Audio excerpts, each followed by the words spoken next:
সম্মানিত বন্ধুগণ, আপনাদের সকলের প্রতি শান্তি। শুরু করছি ফজরের কোরআন পাঠ। সকল প্রশংসা ও পবিত্রতা জগৎসমূহের প্রতিপালক আল্লাহর জন্য। ইলহামদাতা আল্লাহ, আপনি পবিত্র। আমার রব, আমি আপনার আশ্রয় প্রার্থনা করি শয়তানের প্ররোচনা হইতে।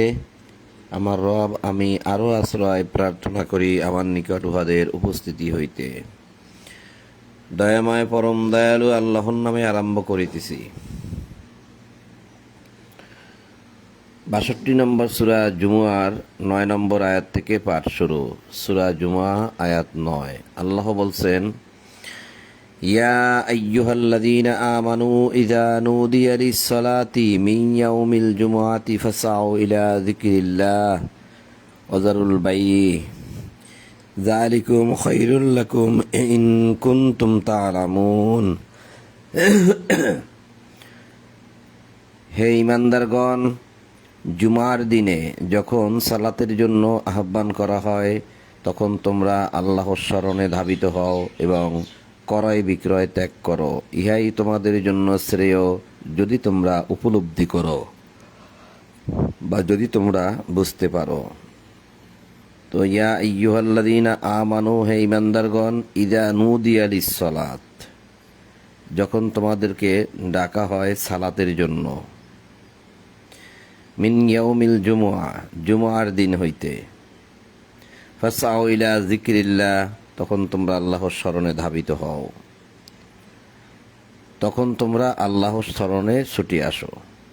যখন তোমাদেরকে জুমার দিনে সালাতের জন্য ডাকা হয় তখন তোমরা আল্লাহর স্মরণে ছুটে আসো। ওয়াজারুল বাই, এবং তোমরা ক্রয় বিক্রয় বন্ধ করো, বেচা কিনা বন্ধ করো। যালিকুম খায়রুল লাকুম, এটাই তোমাদের জন্য উত্তম।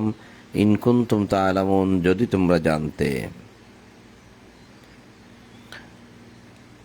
জুমার দিনে সালাতের জন্য যখন ডাকা হয়, ইয়াউমিল জুমুআ, জুমা অর্থাৎ জমায়েত হওয়া, অর্থাৎ একত্রিত হওয়া। একত্রিত হওয়ার দিনে, মিন ইয়াউমিল জুমুআ, ইয়াউম অর্থ দিন। তো একত্রিত হওয়ার দিন হইতে যখন তোমাদেরকে নুদিয়া লিস-সালা, নুদিয়া ডাকা হয় লিস-সালা, সালাতের জন্য। জুমার দিনে যখন সালাতের জন্য ডাকা হয়, অর্থাৎ একত্রিত হওয়ার দিনে যখন সালাতের জন্য ডাকা হয়, তাহলে ডাকা হবে কিসের জন্য? সালাতের জন্য। কোন দিন? জুমার দিন, অর্থাৎ জমায়েত হওয়ার দিন, অর্থাৎ একত্রিত হওয়ার দিন। এটা দ্বারা বোঝা যায় যে এটা নির্দিষ্ট একটা দিন এবং সেই নির্দিষ্ট একটা দিনে সকলেই জমায়েত হবে সালাতের জন্য। আর এটা নির্দিষ্ট একটা দিন, যেটা আমরা কোরআন পড়ে যেটা জানতে পারি যে সেটা হচ্ছে সাব্তের দিন, অর্থাৎ বিশ্রামের দিন। অর্থাৎ আমি যে দেশে বসবাস করি সেই দেশের সরকার আমাদের জন্য বিশ্রাম হিসাবে যে দিনটাকে দেয়, অর্থাৎ রেস্টের দিন, অর্থাৎ সপ্তাহে একদিন ছুটির দিন। সাব্ত অর্থই বিশ্রাম বা ছুটি বা রেস্ট, রেস্টের দিন। আর রেস্টের দিন ছাড়া সকলে একত্রিত হওয়া সম্ভব নয়, কারণ সপ্তাহের অন্য অন্য দিনগুলো মানুষ কর্মব্যস্ততায় থাকে। আর একমাত্র এই জুমার দিন বা একত্রিত হওয়ার দিন বা রেস্টের দিন বা সাব্তের দিন মানুষ সবাই একত্রিত হতে পারে। আর এটা হবে দিনে, কোনো রাত্রে নয়, কারণ বলা হয়েছে ইয়াউমিল জুমুআ, দিনে। আর সাব্ত অর্থ বিশ্রাম, সাব্তের দিন। এই সাব্তের দিনে অনুবাদ করা হয় কোরআনে শনিবার, যদিও সেটা সঠিক নয়। এখন যদি কোনো দেশে শনিবার ছুটির দিন হয় তাহলে সে শনিবার পালন করতে পারে। যদি কোনো দেশে রবিবার হয় ছুটির দিন তাহলে সে সেটা পালন করতে পারে। আমাদের এখানে শুক্রবার দিন যেহেতু রেস্টের দিন, তাহলে আমরা শুক্রবার সেটা পালন করতে পারি, এটাই বোঝা যায়। তো সেই দিন মানুষ একত্রিত হবে সালাতের জন্য। সালাতটা কি? সালাতের বহু অর্থ আছে, বহুমাত্রিক অর্থ। আল্লাহর স্মরণ, ওই দিন মানুষ একত্রিত হয়ে আল্লাহকে স্মরণ করবে, অর্থাৎ আল্লাহর বিধান নিয়ে আলোচনা করবে, এই কিতাব পড়ে শোনাবে এবং কিতাব থেকে মানুষকে উপদেশ দেওয়া হবে। আর সাপ্তের দিন কেবল উপদেশই দেওয়া হতো, সে কথাও কোরআন বলছে। তাহলে জুমার দিনেও উপদেশ দেওয়া হবে। তো যিনি সকলের নেতা হবেন, তিনি দাঁড়িয়ে ভাষণ দেবেন, আল্লাহর কিতাব থেকে পাঠ করে শোনাবেন, মানুষকে উপদেশ দেবেন। এবং সেদিন মানুষের বিচার সালিশিও হয় এবং জাকাত সদকার সম্পদ আদায় বন্টনও হয়, মানুষের সুবিধা অসুবিধাও দেখা হয়। এটাই কোরআন পড়লে বোঝা যায় যে এটা সবই সাপ্তের দিন বা জমায়েত হওয়ার দিন এটা সম্ভব। সালাত সমাপ্ত হইলে তোমরা পৃথিবীতে ছড়াইয়া পড়িবে। ফাইদা কুদিয়াতিস সালাত, আবার আসছে সালাত। ফান্তাশিরু ফিল আর্দ, যখন সালাত সমাপ্ত হবে তখন তোমরা আর্দ পৃথিবীতে ছড়াইয়া পড়ো।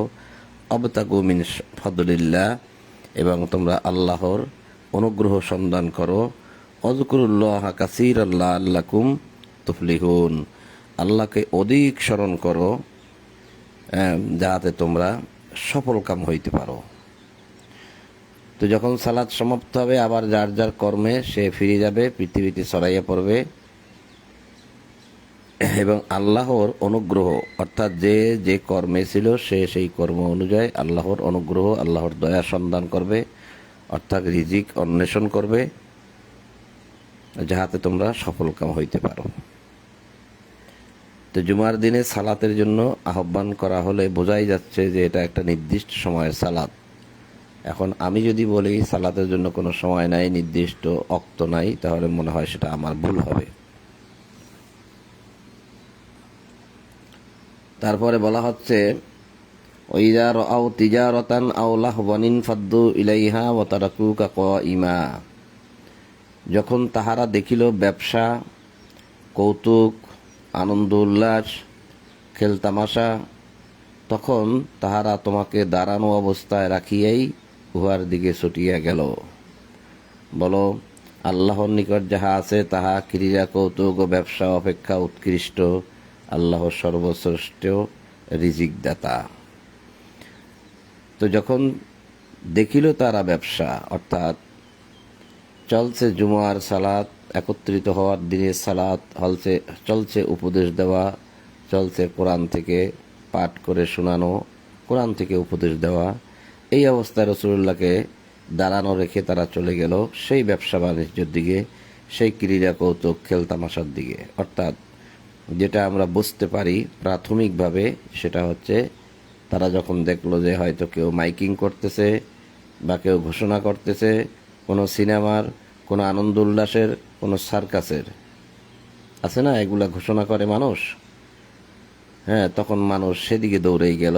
অথবা কেউ হয়তো কোনো ব্যবসা বাণিজ্যর কোনো ঘোষণা করতেছে বা কোনো একটা জিনিস বিক্রি করবে, হয়তো বোঝা যাচ্ছে যে এখানে খাদ্য সংকট ছিল, এখন হুট করে কোনো খাদ্য চলে আসলো, গাড়ি ভরে ভরে খাদ্য চলে আসলো যেগুলা মানুষকে নেওয়ার জন্য বলতেছে।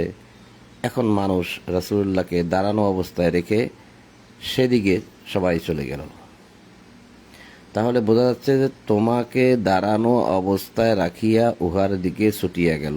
বোঝা যাচ্ছে রাসূলুল্লাহ দাঁড়িয়ে এই কিতাবের আয়াত পাঠ করতেছিলেন, ভাষণ দিতেছিলেন, উপদেশ দিতেছিলেন, আর সেই অবস্থায় রাসূলুল্লাহকে রেখে তারা চলে গেল। তাহলে বোঝা যাচ্ছে যে রাসূলুল্লাহ দাঁড়িয়েই ভাষণ দিচ্ছিলেন। তো আমরা প্রাথমিকভাবে যেটা বুঝি সেটা এটাই হয় যে রাসূল একজন ইমাম, সে এটা ভাষণ দিবে বা কিতাব পড়ে শোনাবে আর অন্যরা শুনবে। এটা আমাদের প্রাথমিক ধারণা। হয়তো আপনি আমার এই কথার বিপক্ষেও যেতে পারেন, তাই যে যাইলে হয়তো আপনি আরও উত্তম কিছু বর্ণনা করবেন কিতাব থেকে, যেটা আমরা বুঝতে পারব। আল্লাহ বললেন যে আল্লাহর নিকট যা আছে তাহা ক্রীড়া, কৌতুক, ব্যবসা অপেক্ষা উৎকৃষ্ট। অর্থাৎ তোমরা যদি এখানেই থাকতে, এটা শুনতে, রাসূলুল্লাহর কথা শুনতে, তাহলে এটা তোমাদের জন্য ভালো হতো। কারণ তোমরা যার জন্য দৌড়াইয়া চলে গেলে সেটার চেয়ে কিন্তু যদি তোমরা ধৈর্য ধারণ করে এখানেই থাকতে, তাহলে আল্লাহর কাছে যা আছে তোমরা পাইতে, সেটা কিন্তু যা এখন পেয়েছো তার চেয়ে উৎকৃষ্ট হতো। আল্লাহ সর্বশ্রেষ্ঠ রিজিক দাতা, আল্লাহ খৈরুর রাজিকিন। তো আমরা ৬২ নম্বর সূরা জুমা শেষ করছি। এবার ৬৩ নম্বর সূরা মুনাফিকুন। বিসমিল্লাহির রহমানির রহিম। দয়াময় পরম দয়ালু আল্লাহর নামে আরম্ভ করিতেছি। যখন মুনাফিকরা তোমার নিকট আসে, তাহারা বলে, আমরা সাক্ষ্য দিতেছি যে আপনি নিশ্চয়ই আল্লাহর রাসূল। মুনাফিকরা সাক্ষ্য দিচ্ছে যে নিশ্চয়ই আপনি আল্লাহর রাসূল। তাহলে মুনাফিকরা আল্লাহকেও মানে এবং বলছে যে আমরা সাক্ষ্য দিচ্ছি আপনি আল্লাহর রাসূল। আল্লাহ জানেন যে তুমি নিশ্চয়ই তাহার রাসূল, এবং আল্লাহ সাক্ষ্য দিতেছেন যে মুনাফিকগণ অবশ্যই মিথ্যাবাদী। তো মুনাফিকরা রাসূলুল্লাহকে আর সাক্ষ্য দিয়ে লাভটা কি? আল্লাহ তো ঘোষণা করলেন যে তারা মিথ্যাবাদী, যেহেতু তারা মুনাফিক। উহারা উহাদের শপথগুলিকে ঢাল রূপে ব্যবহার করে, আর উহারা আল্লাহর পথ হইতে মানুষকে নিবৃত্ত করে। তাহলে তারা শপথ করে এবং শপথ করিয়াও বলে, কিন্তু তাদের সব শপথগুলোকে ঢাল রূপে ব্যবহার করে, অর্থাৎ তারা এমন এমন কথা বলে যাতে করে সকলে বিশ্বাস করে। তাদের শপথটাই হচ্ছে তাদের ঢাল। আর আল্লাহ হইতে কি করে? তারা মানুষকে নিবৃত্ত করে, অর্থাৎ মানুষকে সরাইয়া রাখে, বাধা দিয়ে রাখে, তারা মানুষ যেন আল্লাহর পথে আসতে না পারে। তাহলে তো আল্লাহ ঠিকই বলেছেন যে আল্লাহ সাক্ষী দিতেছেন যে মুনাফিকগণ অবশ্যই মিথ্যাবাদী। তাহলে এই মুনাফিকদের অন্তরের মধ্যে কি আছে তা কিন্তু সকলেই জানে না, আল্লাহ জানেন। তাই আল্লাহ প্রকাশ করে দিলেন যে আসলে তারা কিন্তু মানুষকে সরাইয়া রাখে, মানুষকে নিবৃত্ত করে, মানুষকে বাধা দেয় আল্লাহর পথে। তো উহারা যাহা করিতেছে তাহা কত মন্দ। ইহা এই জন্য যে উহারা ঈমান আনিবার পর অস্বীকার করিয়াছে। বিশ্বাস করেছে রাসূলকে, এই কিতাবকে, আবার কিন্তু তারা অস্বীকার করেছে। আমাদের সমাজেও কিছু এরকম মানুষ পাওয়া যায় যারা একবার বিশ্বাস করে আবার অস্বীকার করে। এখন একবার বিশ্বাস করে অস্বীকার করে, যদি কেউ একবার যাকাত দেওয়া শুরু করে আর যদি সে এটাকে দেওয়া বন্ধ করে, তাহলে সেই অস্বীকার করলো। সদকা দিয়েছে, এখন সদকা দেওয়া বন্ধ করলো, তার মানে সেটাকে অস্বীকার করলো। কারণ বিশ্বাসের বাস্তবায়ন এবং বিশ্বাসের প্রমাণ হয় যাকাত সদাকা দ্বারা। সালাত, যাকাত, সদাকা এটা দিয়েই বিশ্বাসের বাস্তবায়ন বা বিশ্বাসের প্রমাণ হয়।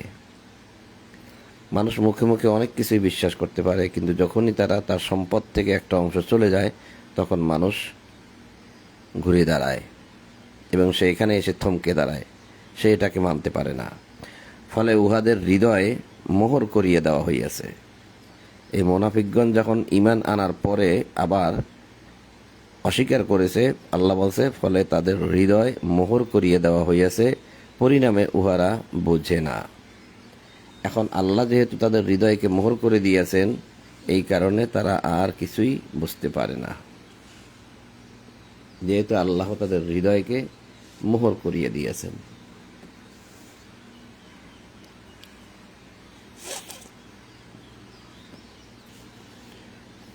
তুমি যখন উহাদের দিকে তাকাও, উহাদের দেহাকৃতি তোমার নিকট প্রীতিকর মনে হয়। তুমি যখন তাদের দিকে তাকাও, তখন তাহাদের যে সুন্দর সুন্দর দেহ, চেহারা, এগুলো দেখে তোমার কাছে খুব ভালো মনে হয়, প্রীতিকর মনে হয়। তাদের দেহ, চেহারা তোমাকে মনমুগ্ধ করে, এবং উহারা যখন কথা বলে তুমি সাগ্রহে উহাদের কথা শ্রবণ করো, যদিও উহারা দেয়ালে ঠেকানো কাঠের স্তম্ভর মতো। তো তাদের কথাবার্তা তোমার ভালো লাগে এবং তুমি তাদের কথাবার্তা মন দিয়ে শোনো, কিন্তু আসলে মুনাফিকগণ কিন্তু তাদের যাওয়ার কোনো পথ নাই। তারা দেওয়ালে ঠেকানো কাঠের স্তম্ভর মতো, তারা যেমন খাম্বা যেমন এক জায়গায় দাঁড়িয়ে থাকে, তাদের অবস্থাও তাই। তাদের যে কোনো পথ আছে, তাদের যে কোনো উপায় আছে, আসলে তা নাই। তারা খাম্বার মতো, তারা কোনো পথ অন্বেষণ করতে পারবে না তোমার পথ ছাড়া, আল্লাহর পথ ছাড়া, মুমিনদের পথ ছাড়া। উহারা যে কোনো শোরগোলকে মনে করে উহাদেরই বিরুদ্ধে। যদি কখনো কোনো আলোচনা হয়, কথাবার্তা হয়, তখন তারা মনে করে এই বুঝি আমাদের বিরুদ্ধে কিছু একটা বলল। অর্থাৎ আমরা সমাজে একটা কথা যেটা বলি, আমাদের সমাজে একটা প্রবাদ বাক্য আছে যে চোরের মনে পুলিশ পুলিশ। কখনো কোনো কিছু, কোনো কথাবার্তা হইলে, কোনো একটু চেঁচামেচি হইলে, তখন তারা মনে করে হয়তো আমাদেরকে নিয়ে কথা বলা হচ্ছে, আমাদের বিরুদ্ধেই বলা হচ্ছে। কারণ তাদের মনে সবসময়ের জন্য সন্দেহ, কারণ তারা মুনাফিক। উহারাই শত্রু, অতএব উহাদের সম্পর্কে সতর্ক হও। আল্লাহ উহাদিয়াকে ধ্বংস করুন, বিভ্রান্ত হইয়া উহারা কোথায় চলিতেছে। যখন উহাদিয়াকে বলা হয় তোমরা আসো, আল্লাহ তার রাসূল তোমাদের জন্য ক্ষমা প্রার্থনা করিবেন, তখন উহারা মাথা ফিরাইয়া লয় এবং তুমি উহাদিয়াকে দেখিতে পাও উহারা দম্ভ ভরে ফিরিয়া যায়। যখন তাদেরকে বলা হয় যে তোমরা আসো, আল্লাহ রাসূলের কাছে আসো, আল্লাহ রাসূল তোমাদের জন্য ক্ষমা প্রার্থনা করিবেন। কেন ক্ষমা প্রার্থনা করিবেন? কারণ জীবনে যত অপরাধ আছে সেই সমস্ত অপরাধ থেকে মুক্ত করে তোমাদেরকে পরিশুদ্ধ করবেন, আর তোমাদের জন্য দোয়া করবেন। তোমাদের দোষ ত্রুটি অপরাধ জীবনে যা করেছো আল্লাহ যেন তার সব কিছু ক্ষমা করে দেয়। তখন তারা আর এই কথাটা মানতে রাজি না, রাসূলের দোয়া তারা নিতে রাজি না। তখন উহারা মাথা ফিরাইয়া লয় এবং তুমি উহাদিয়াকে দেখিতে পাও উহারা দম্ভ ভরে ফিরিয়া যায়, অহংকার করে ইগো দেখিয়ে তারা চলে যায়। এরকম একটা কথা আমরা কিন্তু সূরা বাকারার একদম শুরুতে পড়ে আসছি, যদি আপনাদের মনে থাকে খেয়াল করতে পারেন।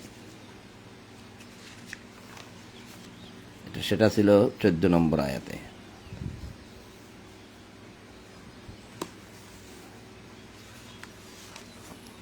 এই যে ওয়াইদা কিলা লাহুম আমানু ক্বালু আমান্না, এটা হচ্ছে সূরা বাকারার 2 নম্বর সূরা বাকারার 14 নম্বর আয়াত। যখন তাহারা মুমিনদের সংস্পর্শে আসে তখন বলে আমরা ঈমান আনিয়াছি। ওয়াইদা লাকুল্লাযিনা আমানু, যখন তারা আমানুদের সঙ্গে আসে, ঈমানদারদের সঙ্গে আসে, কাছে আসে, ক্বালু তারা বলে আমান্না, আমরা বিশ্বাস করলাম, আমরা ঈমান আনিয়াছি। ওয়াইদা খালাউ ইলা শায়াতিনিহিম, আর তারা যখন তাদের শয়তানদের সাথে গিয়ে মিশে, ক্বালু তখন বলে ইন্না মাআকুম, আমরা তো তোমাদের সাথেই আছি।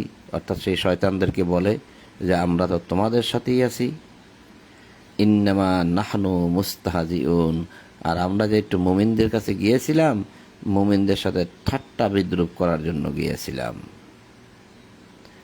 আবার খেয়াল করি আমরা, যখন তাহারা মুমিনদের সংস্পর্শে আসে তখন বলে আমরা ঈমান আনিয়াছি। আর যখন তাহারা নিবৃত্তে মানে একান্তভাবে তাহারা তাদের শয়তানদের সঙ্গে মিলিত হয়, তার মানে তাদের যে বড় বড় নেতা আছে এবং তাদের দলে যে আরো মানুষ আছে, সেই মানুষগুলাকে নেতাকে আল্লাহ শয়তান বলেছে। আর যখন তাহারা নিবৃত্তে তাহাদের শয়তানদের সাথে মিলিত হয় তখন তাহারা বলে যে আমরা তো তোমাদের সঙ্গেই আছি। তাহলে তোমরা যে মুমিনদের কাছে গিয়েছিলে, আমরা তো শুধু তাহাদের সঙ্গে ঠাট্টা বিদ্রুপ করিয়া থাকি। তাদের কাছে গিয়েছিলাম ঠাট্টা বিদ্রুপ করার জন্য। উপরের আয়াতে কিন্তু তাদের আরো একটা পরিচয় দিছে আল্লাহ, যে যখন তাহাদেরকে বলা হয় যে সকল লোক ঈমান আনিয়াছে তোমরাও তাহাদের মতো ঈমান আনো, তখন তাদের আসল রূপটা বেরিয়ে যায়। কিভাবে? তারা বলে নির্বোধগণ যেরূপ ঈমান আনিয়াছে আমরা কি সেই রূপ ঈমান আনব? ক্বালু আনুমিনু কামা আমানা সুফাহা, এই সুফাহাগণ যেভাবে ঈমান এনেছে, আমানা, আমরা কি সেভাবে ঈমান আনবো? আনুমিনু, ক্বালু আনুমিনু, আমরা কি সেই রূপ ঈমান আনবো? কামা আমানা সুফাহা, এই সুফাহাগণ যেভাবে ঈমান এনেছে, নির্বোধগণ, বোকার রাজ্যে যারা বসবাস করে এই বোকাদের মতো কি আমরাও ঈমান আনবো? আল্লাহ বললেন আলা ইন্নাহুম হুমুস সুফাহা, মূলত জানিয়ে রাখো নিশ্চয়ই তারাই হচ্ছে একমাত্র সুফাহা, তারাই হচ্ছে একমাত্র নির্বোধ, তারাই হচ্ছে বোকা। ওয়ালা কিল্লা ইয়ালামুন, কিন্তু তারা তা জানে না। তারা যে বোকা তারা তা জানে না। যখন তাহারা মুমিনদের সংস্পর্শে আসে তখন বলে আমরা ঈমান আনিয়াছি, আর যখন তাহারা একান্তে তাহাদের শয়তানদের সঙ্গে মিলিত হয় তখন বলে আমরা তো তোমাদের সঙ্গেই রহিয়াছি। আমরা তো শুধু তাহাদের সঙ্গে একটু ঠাট্টা তামাশা করিয়া থাকি। মুমিনদের কাছে কেন গিয়েছিলাম? ঠাট্টা বিদ্রুপ করার জন্য গিয়েছিলাম। এখন আল্লাহ বলতেছেন যে আল্লাহ ইয়াস্তাহজিউ বিহিম ওয়া ইয়ামুদ্দুহুম ফি তুগয়ানিহিম ইয়ামাহুন। আল্লাহই তাহাদের সঙ্গে তামাশা করেন। তারা যেমন মুমিনদের সঙ্গে ঠাট্টা বিদ্রুপ করেন, তামাশা করেন, আল্লাহ বলছেন যে আমিও তাদের সাথে ঠাট্টা বিদ্রুপ করি, তামাশা করি, এবং তাহাদেরকে তাহাদের অবাধ্যতায় বিভ্রান্তের ন্যায় ঘুরিয়া বেড়াইবার অবকাশ দেই, অর্থাৎ ঘুরিয়া বেড়াইবার সুযোগ দেই। তারা যে অবাধ্য হলো, তারা বিভ্রান্তের ন্যায় ঘুরতে থাকুক।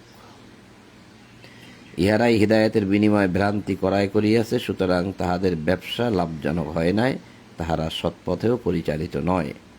তো তারা যে কাজকর্মগুলো করে, যে আমলগুলো করে, আল্লাহর সঙ্গে এটা ব্যবসার সাথে আল্লাহ তুলনা করেছেন, তারা এতে করে সফল হবে না।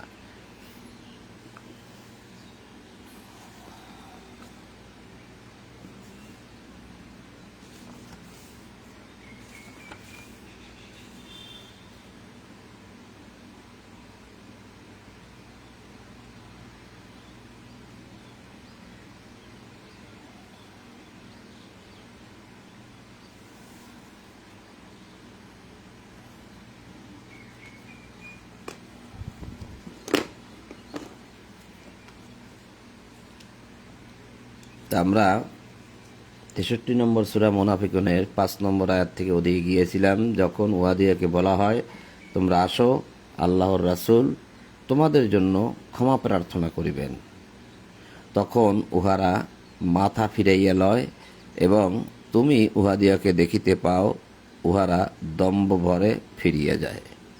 এখানে বলা হয়েছে মুস্তাকবিরুন, তারা অহংকার করে ফিরিয়া যায়। মুস্তাকবিরুন অর্থাৎ তাকাব্বার, অহংকার, তারা অহংকার করে ফিরে যায়। তুমি উহাদের জন্য ক্ষমা প্রার্থনা করো অথবা না করো, উভয় উহাদের জন্য সমান। আল্লাহ উহাদিয়াকে কখনো ক্ষমা করিবেন না। আল্লাহ পাপাচারী সম্প্রদায়কে সৎপথে পরিচালিত করেন না। তাহলে এখন আল্লাহ বললেন যে তাদের যে অবস্থা, তারা যে তাকাব্বার করে, দম্ভ করে, অহংকার করে ফিরে যায় এবং তোমার প্রার্থনা তারা নিতে চায় না, তারা ওদের জন্য তোমার প্রার্থনা করে লাভ নেই। তুমি ওদের জন্য ক্ষমা করো, ক্ষমা চাও আর না চাও, উহাদের জন্য উভয় সমান। আল্লাহ উহাদেরকে কখনোই ক্ষমা করবেন না। তা আল্লাহ যদি ক্ষমা না করেন তাহলে তাদের জন্য তুমি ক্ষমা চাইবে কেন? ক্ষমা চাইয়া লাভটাই বা কি? আল্লাহ পাপাচারী সম্প্রদায়কে সৎপথে পরিচালিত করেন না, যারা ফাসিক। লা ইয়াহদিল, হেদায়েত দেন না, কৌমাল ফাসিকিন, যারা ফাসিক সম্প্রদায়, পাপী সম্প্রদায়, সত্যত্যাগী সম্প্রদায়, আল্লাহ তাদেরকে সৎপথে পরিচালিত করেন না। উহারাই বলে তোমরা আল্লাহ রাসূলের সহচরদের জন্য ব্যয় করিও না। এই যে ব্যয়টা আসলো, তাহলে এই যে এখানে আমরা পড়ে আসলাম যে যখন উহাদেরকে বলা হয় তোমরা আসো, আল্লাহর রাসূল তোমাদের জন্য ক্ষমা প্রার্থনা করবেন, অর্থাৎ রাসূলুল্লাহ ক্ষমা করবেন। এই ক্ষমা যে করবেন, রাসূলের কাছে আসতে হবে এবং রাসূলকে সদাকা দিতে হবে। যখন আপনি রাসূলের কাছে যাবেন তখন রাসূলকে আপনি সদাকা দিবেন, যে জীবনভর যত অপরাধ করেছেন সে সমস্ত অপরাধের জন্য যেন রাসূল আপনার জন্য আল্লাহর নিকট ক্ষমা চায়। তখন আপনাকে সদাকা দিতে হবে, অর্থাৎ সম্পদ থেকে ব্যয় করতে হবে।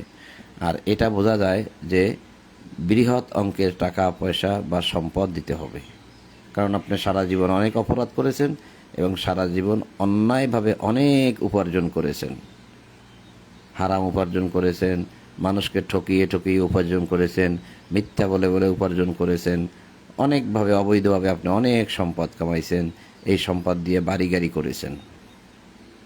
এখন ক্ষমা চাইলেই কি ক্ষমা হয়ে যাবে?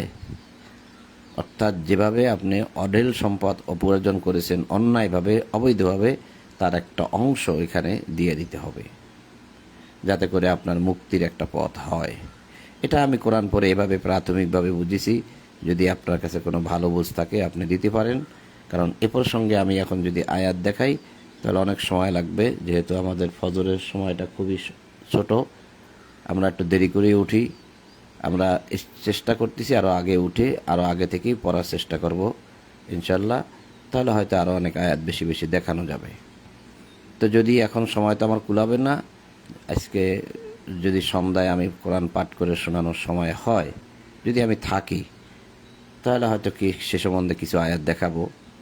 যে কারণ যেহেতু এখানে এখন ব্যয় প্রসঙ্গিক কথা আসবে, সদকা প্রসঙ্গিক কথা আসবে সামনে, এবং এখানেও আসলো কি উহারা বলে যে তোমরা আল্লাহর রাসূলের সহচরদের জন্য ব্যয় করিও না। তা ব্যয়ের প্রসঙ্গটা কেন আসলো এখানে? এখানে তো বলা হচ্ছে যে তোমরা আসো রাসূলের কাছে, রাসূল তোমাদের জন্য ক্ষমা চাইবেন। এই ক্ষমাটা পাইতে হইলে সেখানে আপনাকে ব্যয় করতে হবে, সদকা প্রদান করতে হবে। আর যদি বলেন যে আমার কাছে তো নাই, আমি আগে অনেক উপার্জন করেছি অবৈধভাবে, কথা ঠিক, কিন্তু এখন তো আমার কাছে নাই, না থাকলে আল্লাহ ক্ষমা করে দিবে, সে কথাও আমি দেখাবো ইনশাল্লাহ। না থাকলে ক্ষমা আছে। তাহলে উহারা বলে যে তোমরা আল্লাহর রাসূলের সহিত, আল্লাহর রাসূলের সহচরদের জন্য, যারা আল্লাহ এবং আল্লাহর রাসূলের বন্ধু, তাদের জন্য তোমরা ব্যয় করিও না। এই যে রাসূলের কাছে তোমরা দিও না, রাসূলের সঙ্গী সাথী যারা আছে তাদের কাছেও তোমরা দিও না। তারা কিন্তু নিষেধ করে। তাহলে তাদের জন্য আর ক্ষমা চেয়ে লাভ কি? তাদেরকে আল্লাহ কিছুতেই ক্ষমা করবেন না। বলে দিয়েছেন যে আল্লাহ উহাদেরকে কখনোই ক্ষমা করবেন না। যারা এই রকম বিরোধিতা করে, এই রকম বাধা দিতে পারে, তাহলে আল্লাহ তাদেরকে কেন ক্ষমা করবে? যাহাতে উহারা সরিয়া পড়ে, অর্থাৎ এই টাকা পয়সা দেওয়ার ক্ষেত্রে তারা নাই। আকাশমণ্ডলীয় পৃথিবীর ধনভাণ্ডার তো আল্লাহরই। তাহলে তোমরা যে ধন সম্পদ দিবে না, রাসূলকে দিবে না, তোমরা যে কুক্ষিগত করে জমা করে সম্পদ রাখবে, আল্লাহ বুঝাইতে চাচ্ছেন যে সম্পদের মালিক তো একমাত্র আল্লাহ। তুমি তো পৃথিবী থেকে চলে যাবে, এই সম্পদ তো তুমি কিছুই নিতে পারবে না। তাহলে আল্লাহর পৃথিবীর সম্পদ এই পৃথিবীরই থেকে যাবে, তুমি ইহার মালিক নও। তাহলে তুমি আল্লাহর পথে ব্যয় করতে কেন মানুষকে বাধা দিচ্ছ? তুমি কেন বলছো যে আল্লাহ এবং রাসূলের সহচরদের জন্য ব্যয় করিও না? কেন বলছো এই কথা? তুমি কি এই সম্পদের মালিক? তুমি কি এই আকাশের মালিক? তুমি কি পৃথিবীর মালিক? এই ধনভাণ্ডারের মালিক? কোনোটাই তো না। আকাশমণ্ডলী ও পৃথিবীর ধনভাণ্ডার তো আল্লাহরই, কিন্তু মুনাফিকগণ তাহা বোঝে না। যারা মুনাফিক তারা বিষয়টা বোঝে না। উহারা বলে আমরা মদিনায় প্রত্যাবর্তন করিলে তথা হইতে প্রবল অবশ্যই দুর্বলকে বহিষ্কার করিব। আমরা যদি মদিনায় যাইতে পারি, প্রত্যাবর্তন করি, মানে যদি ফিরে যাই মদিনায়, তা হইলে সেখান হইতে যাহারা প্রবল, অবশ্যই দুর্বলকে বহিষ্কার করিবে। যারা প্রবল, যারা শক্তি সামর্থ্যের দিক দিয়ে বেশি আছে, তারা কি করবে? দুর্বলদেরকে বাহির করে দিবে। কিন্তু আল্লাহ বলতেছেন যে কিন্তু শক্তিটা আল্লাহর। তোমাদের এমন কি শক্তি আছে যে তোমরা বের করে দিবে? আর তাহার রাসূলের শক্তি হচ্ছে আল্লাহ এবং রাসূলের ও মুমিনদের। তাহলে শক্তি আল্লাহর, শক্তি তাহার রাসূলের, শক্তি হচ্ছে মুমিনদের। তবে মুনাফিকগণ ইহা জানে না। তো তারা মদিনায় আসলে পরে কি করবে? তা হইতে যাহারা প্রবল এবং দুর্বল তাদেরকে সেখান থেকে বহিষ্কার করবে। আল্লাহ বলছে শক্তি তো আল্লাহ, রাসূল এবং মুমিনদের, কিন্তু তাহা মুনাফিকগণ উহা জানে না। তো সম্মানিত বন্ধুগণ, অল্পই পাঠ করলাম ফজরের সালাতে কোরআন পাঠ। আল্লাহ বলছে যে কোরআন আল ফজর, ফজরে কোরআন পাঠ করো। তাই আমরা ফজরে কোরআন পাঠটা চালু রেখেছি। তবে আমাদের ব্যর্থতার বিষয় হচ্ছে এই যে আরও যতটুকু পড়া দরকার ছিল ততটুকু আমরা পড়লাম না, যেহেতু আমরা ঘুম থেকে উঠেছি দেরিতে, আর প্রায় দিনই এটাই হয়ে থাকে। আমরা চেষ্টা করিতেছি ইনশাল্লাহ আগামীতে আরও তাড়াতাড়ি উঠে আরও বেশি বেশি পাঠ করে শোনাবো। আমরা আল্লাহর নিকট ক্ষমা চাই যে আমাদের রব, আমাদের এই ব্যর্থতার জন্য, এই অপরাধের জন্য আপনি আমাদেরকে ক্ষমা করুন। তো আজকে আর পাঠ করছি না। এই 63 নম্বর সূরা মুনাফিকুনের 8 নম্বর আয়াত পর্যন্ত পাঠ করে শোনালাম, এবং পরবর্তীতে 9 থেকে এখানে একটা প্রসঙ্গ আলাদাভাবে ভিন্নভাবেই আছে, এবং এই প্রসঙ্গটা যখন আমি দেখাবো, এবং এখানেই কিন্তু এই 9, 10, 11 এখানেই কিন্তু সূরা মুনাফিকুন শেষ হবে, এবং এই 9, 10 আয়াত সম্পর্কে প্রচুর আলোচনা আছে। ইনশাআল্লাহ আপনারা সন্ধ্যার দিকে থাকার চেষ্টা করবেন। যদি আমি পাঠ করে শোনাই তাহলে ইনশাআল্লাহ শোনাবো, আর যদি আমি না থাকি তাহলে আমার ভাই ইসুফ, সে তো মাঝে মধ্যে আমি না থাকলে সে পাঠ করে শোনায় যতটুকু পারে ততটুকু। আর যদি আপনারা নিজ থেকে কেউ এই দায়িত্বটা গ্রহণ করেন যে আমার অনুপস্থিতিতে অথবা আমি নাই পড়লাম আপনি পড়ে শোনাবেন, তাহলে সেটা কিন্তু আরও ভালো হবে। আমরা খুশি হব। আপনি আমাদের সাথে সংযুক্ত হন। আপনি আপনার অবস্থান থেকে ফেসবুক লাইভে কোরআন পাঠ করে শোনান সকাল সন্ধ্যা। যদি বলেন দোনো টাইম আপনি শোনাবেন তাও ভালো, যদি বলেন এক টাইম শোনাবেন তাও ভালো, যদি বলেন যে না আমার অনুপস্থিতিতে আপনি পড়ে শোনাবেন তাও ভালো। আপনি যেটাই করতে চান তাতে আমাদের কোনো বিরোধ নাই, কোনো দ্বিমত নাই। আমরা চাই আপনি আমরা সবাই একত্রিত থাকি, সকলে মিলে আল্লাহর রজ্জুকে শক্তভাবে আঁকড়িয়ে ধরি। তো সকাল সন্ধ্যা কেউ কোরআন পাঠ করে শোনায় না, এটা শোনানো উচিত বা নিজে পড়াও উচিত। উভয়টাই নিজের উপরে আছে। তা কেউ যেহেতু শোনায় না তাই আমরা শোনাচ্ছি। জানি না এই শোনানো, এই পড়া কতটুকু আল্লাহর কাছে গ্রহণযোগ্য জানি না, তবে আল্লাহ বলছেন তাই করে যাচ্ছি। যদি আল্লাহ আমাদেরকে ক্ষমা করেন, তাছাড়া আমাদের আর কোনো পথ নাই। তো সম্মানিত বন্ধুগণ, আপনাদের সকলের প্রতি শান্তি এবং সকল প্রশংসা ও পবিত্রতা জগৎসমূহের প্রতিপালক আল্লাহর জন্য। এই বলে আজ ফজরের কোরআন পাঠ আমরা এখানেই সমাপ্ত করলাম।